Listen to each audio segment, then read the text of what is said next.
Good morning बच्चों। आज हम पढ़ने वाले हैं कक्षा 12वीं कृषि में फसल आप लोग को बताने वाले हैं शुष्क खेती के तहत उनकी विशेषताओं के बारे में। इससे पहले वाले वीडियो में हमने आप लोग को बताया था शुष्क खेती क्या होती है, उसकी परिभाषा, किस तरीके से खेती की जाती है और किस तरीके की भूमि में या किस तरीके के क्षेत्रों में शुष्क खेती की जाती है, उसके बारे में आप लोगों को पूरी जानकारी दी गई थी। उसके इतिहास के बारे में कि शुष्क खेती जो है कब प्रारंभ किया गया था, इस खेती की शुरुआत कब हुई थी, इसके बारे में हम लोग को जानकारी दी गई थी। उसकी कुछ क्षेत्र हैं, क्षेत्रों के बारे में और उसमें कुछ समस्याएं जो उत्पन्न होती है उसके बारे में भी आप लोग को जानकारी प्रदान की गई थी। ठीक है, आज हम आप लोग को बताने वाले हैं शुष्क भूमियों की खेती की विशेषताएं कि शुष्क भूमि की खेती की विशेषताएं किस तरीके से होती है। वैसे शुष्क भूमि की खेती की विशेषताएं, शुष्क खेती के क्षेत्रों को हम पहचाना जा सकता है किस तरीके से। इसमें हमने कुछ सबसे पहले हम बता देते हैं कि शुष्क खेती जो है एक सीमित सिंचाई के साधन और वर्षा पर आधारित रहकर जो कार्य किए जाते हैं खेती के, वो कहलाती है आपका शुष्क खेती। ठीक है, तो यहाँ सबसे पहले अनिश्चित और सीमित वार्षिक वर्षा, अनिश्चित और सीमित वार्षिक वर्षा है ना, uncontained and limited annual rainfall, uncontained and limited annual rainfall इसको हम बोलते हैं। तो ये जो पहली विशेषता है, यहाँ हम आपको बताते हैं उक्त क्षेत्रों में आपने देखा होगा कि ऐसे बहुत सारे क्षेत्र हैं जहाँ पर 500 मिलीमीटर, ठीक है, यानी 50 सेंटीमीटर या इससे कम की वर्षा होती है। 500 मिलीमीटर या 50 सेंटीमीटर में हम बोल सकते हैं, इससे कम की वर्षा होती है। तो वहाँ वर्षा का जो वितरण होता है वो असमान होता है। वर्षा का जो वितरण होता है वो क्या होती है, असमान होती है। और फसलें प्राय जो है वो देर से मानसून अथवा जल्दी मानसून का समाप्त हो जाना आदि कारकों से प्रभावित होती है। आदि कारकों से क्या होती है, प्रभावित होती है। यानी जो हम फसलें बोआई करने का कार्य करते हैं और शुष्क खेती के रूप में हम लेते हैं, तो यहाँ ज़्यादातर जो फसलें हैं मानसून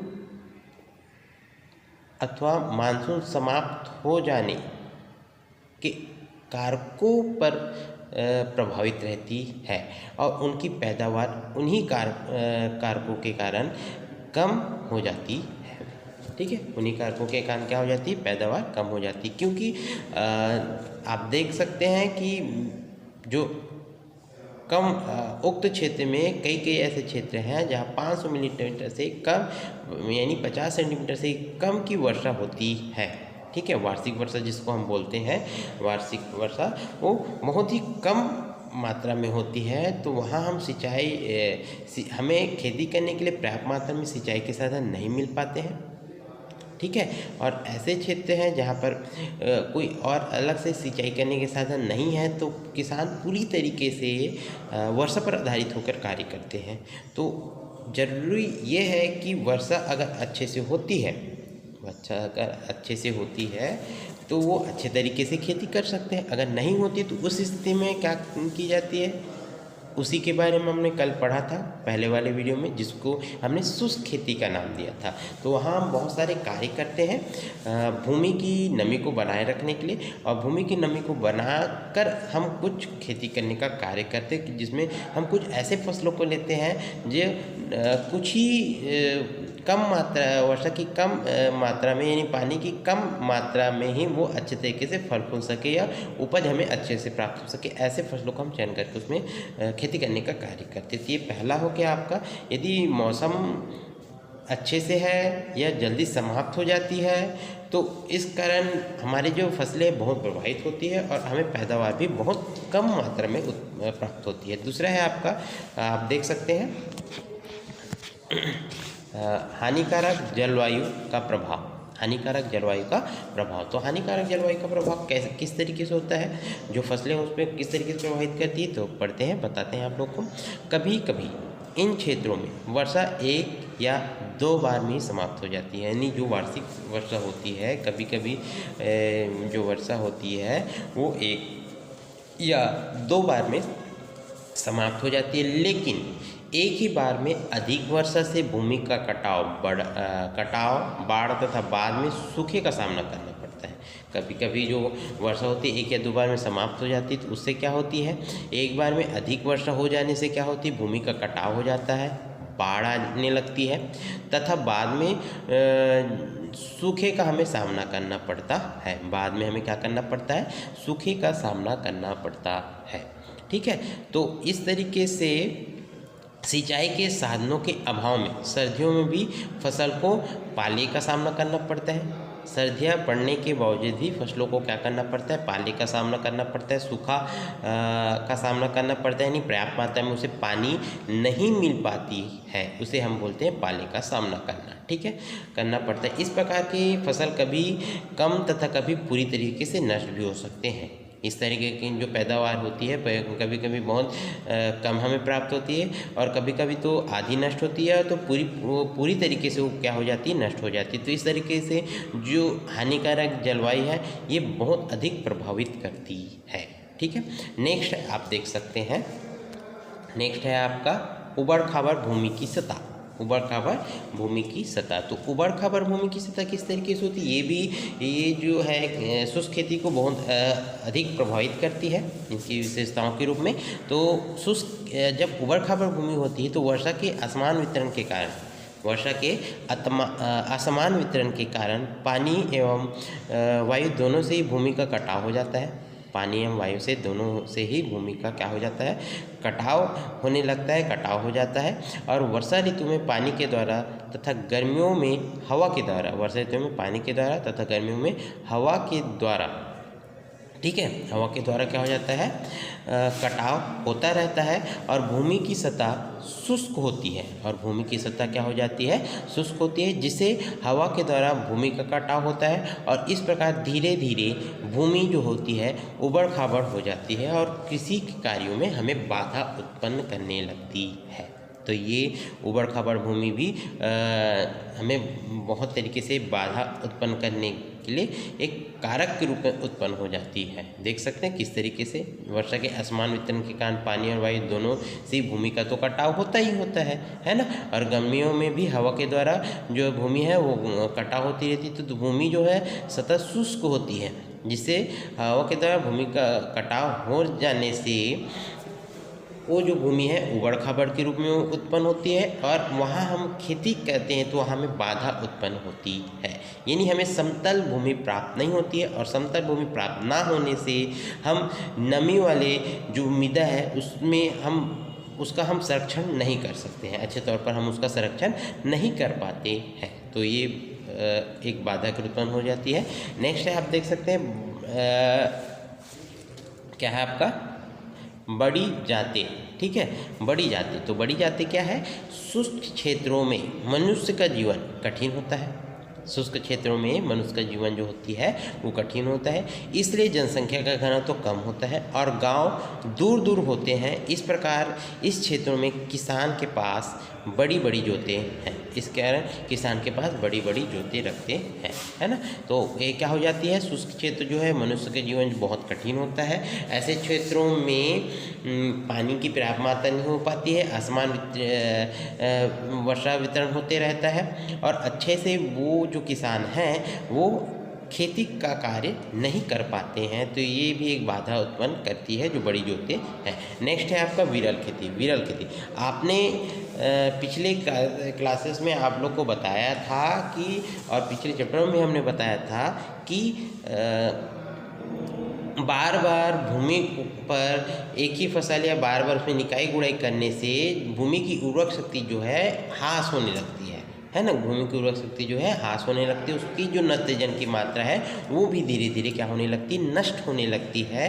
तो उसके लिए हम गर्मी के मौसमों में हम खेत को थोड़ा परती छोड़ने का कार्य करते हैं। खेत को थोड़ा हम क्या करते हैं, जून के माह में, अप्रैल मई जून के माह में जो है हम खेत को थोड़ा परती छोड़ने का कार्य करते हैं, जिससे क्या है उसकी जो भूमि की नत्रजन की जो मात्रा होती है और उसकी उर्वरक शक्ति रहती है उसको हम थोड़ा ताकि बचा सके, इसलिए हम उसको क्या करते हैं, प्रति छोड़ने का कार्य करते हैं। उसी तरीके से यहाँ शुष्क खेती जब करते हैं तो उसकी विशेषताओं के रूप में एक विरल खेती होती है।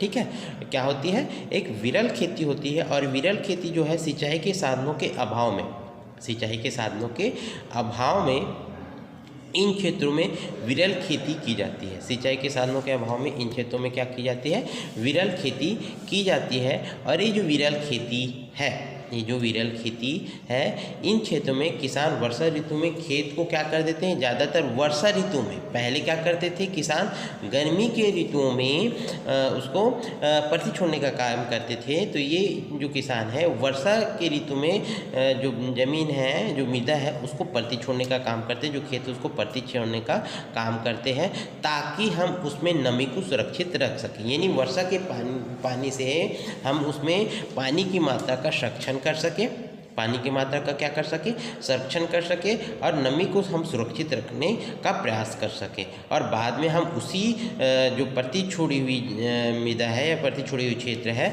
उसमें हम क्या कर सकते हैं, कुछ रबी फसल या ग्रीष्मकालीन फसलों को लेकर उसमें फसल की सघनता को 100% तक बढ़ा सकते हैं। फसल की सघनता को हम क्या कर सकते हैं, केवल 100% तक बढ़ा सकते हैं। मतलब एक कोई फसल ले लेते हैं ग्रीष्म ऋतुकालीन वाली, और हम उसमें एक ही फसल को लेकर ही उसमें बुआई का कार्य करते हैं, क्योंकि एक फसल की जो सघनता होती है 100% तक की होती है। एक फसल की जो सघनता होती है वो 100% तक की होती है। तो ज़्यादातर हम 100% सघनता तक ही हम क्या कर सकते हैं, जो फसल की सघनता है उसको हम बढ़ा सकते हैं, और 100% तक की वो रहती है। ठीक है, तो इस तरीके से ये हो गया आपका क्या, विरल खेती। नेक्स्ट है आपका अपेक्षाकृत बड़े आकार के खेती। अपेक्षाकृत बड़े आकार के खेती क्या है, अपेक्षाकृत बड़े आकार के खेती। तो अपेक्षाकृत बड़े आकार की खेती क्या होती है, चूँकि सिंचाई के साधन नहीं होते हैं, ठीक है, सिंचाई के साधन जो होते हैं वो नहीं होते हैं, इसलिए छोटे प्लाट में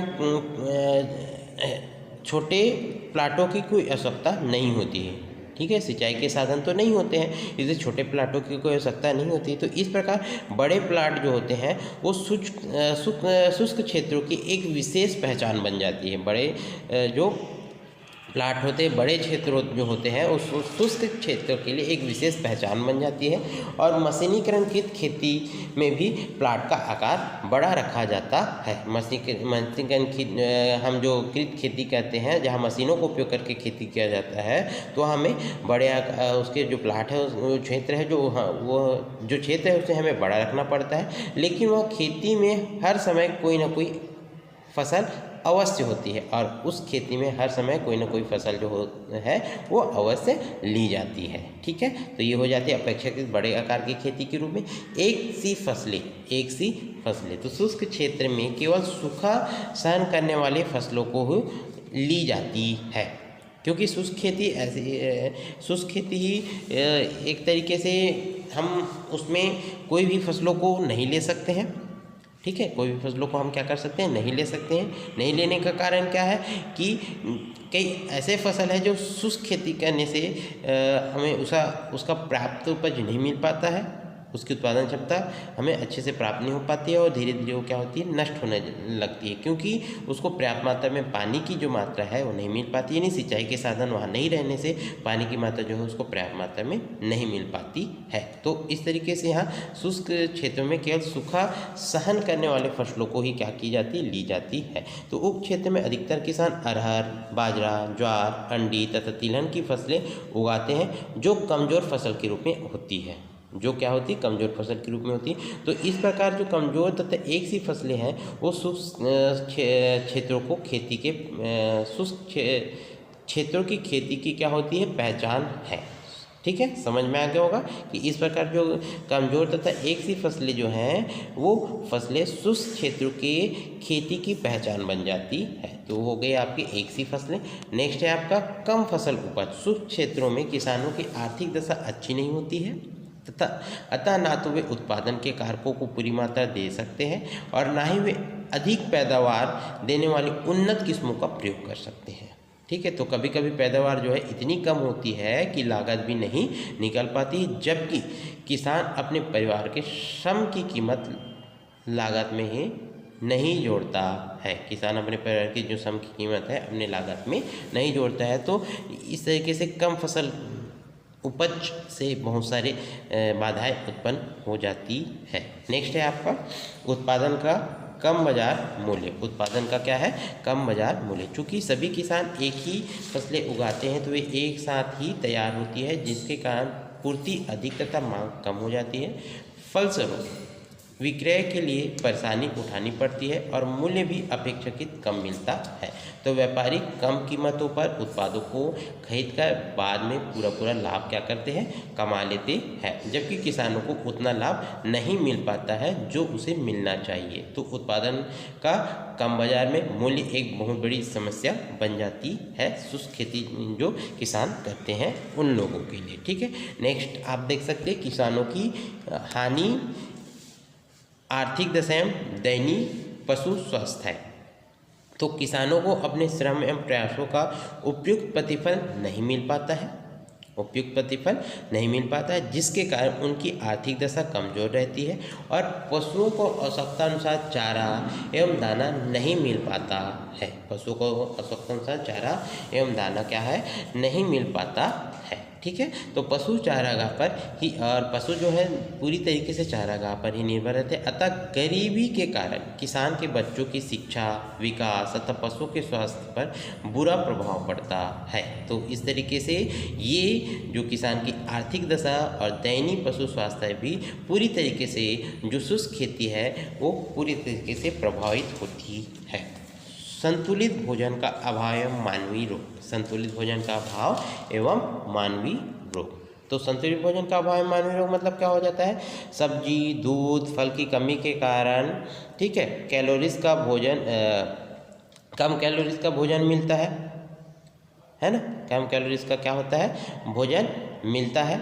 और मिनरल्स एवं क्या होती है? मिनरल्स की क्या होती है? कमी होती है। तो मिनरल्स की कमी के कारण मनुष्यों में उनके रोग हो जाते हैं। मनुष्यों में अनेक क्या हो जाते हैं? रोग उत्पन्न हो जाते हैं। जैसे शुष्क क्षेत्रों में अरहर के स्थान पर लेथराइज दाल के प्रयोग से लेथोरिज्म रोग उत्पन्न हो जाती है। यद्यपि सरकार ने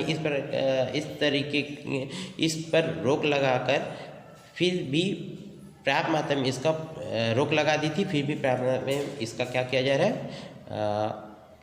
प्रयोग किया जा रहा है और पशुओं के चारे दाने के रूप में तथा मनुष्यों के लिए दाल के रूप में प्रयोग में लाया जा रहा है। ठीक है। तो इस तरीके से ये हुई आपकी विशेषताओं के बारे में। ठीक है। तो आज का हमारा टॉपिक हम यही समाप्त करते हैं। धन्यवाद।